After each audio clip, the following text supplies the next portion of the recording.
Moving on, the next one, the book is Reality Bytes, the role of HR in today's world. So reality is, what is important. So the question I have is, share your experience of differences between various theories that you have studied, you have learned, and then practiced over the years. So, how different is theory from practice? In your journey, in your career journey, what differences do you see in what is taught in theory to professionals, later on become practicing professionals? Okay, so, is there a line or a divide between theory and practice? Any example that you can share where you say, this is what theory says, but this is how it works?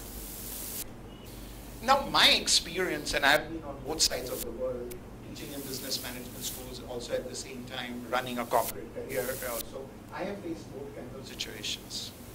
Number one observation is that the easiest for the guy who does not know the theory is to go out and try and do something half-baked with the half-baked knowledge and then blame the theory for not being able to carry it out. So oftentimes, and this is only one part of it, is that we have not understood the theory well. We have not understood the nuances and the conditions under which those theories have been written out. And we do not have the maturity to realize that when the market dynamics change and the same set of variables are not applicable as they were applicable in a clinical theory, how do we make the modifications? So one of the most important things that really matters is, do these theories and the conditions mentioned that they are applicable to, are they real-time applicable? Of course, in the conditions that are carried out in the clinical theory, it has an absolute application. So the application of theory into real time is the greatest problem. I think you've given a macro perspective. Just to break the order, Ms. Menon, if it's okay, we go with Prabir. Now, when you asked the question, I was actually recalling an anecdote, if I may. Sure. Right?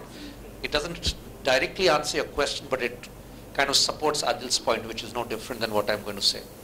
When I was a civil service probationer, we were finishing our training at the academy. After all our law classes, and law is a very important aspect of a civil service training. So this very grey-haired professor, like Adil, very distinguished. So he asked us, he said, so, gentlemen and ladies and all of that, so you guys are going to be passing out of the academy now.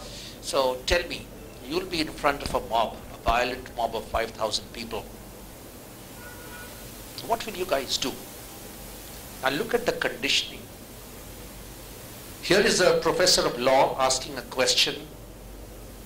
Your immediate response is, okay, he's asking now which section of the IPC is section 144. How will I prosecute under CRPC?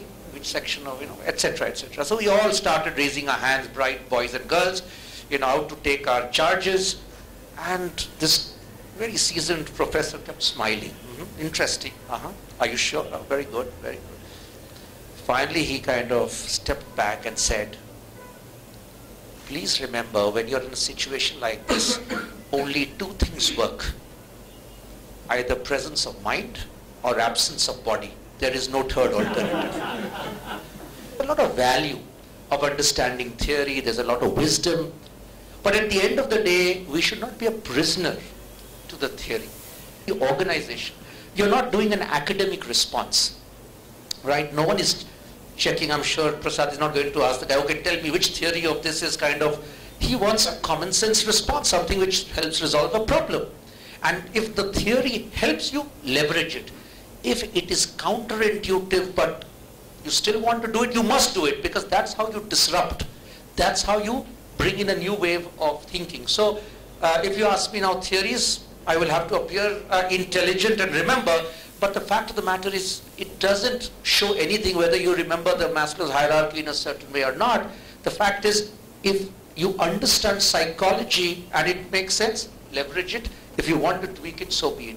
But it's really more about thinking innovatively, thinking relevant, rather than being a slave of theory.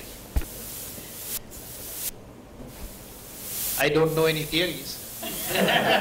So what can I say? Yeah, but just taking on from what both the distinguished panelists have talked about, there are various issues that we deal with in HR, right? Whether it's performance reviews, whether it is talent management, whether it's employee engagement. Finally, it comes down to one issue, which is, do you care?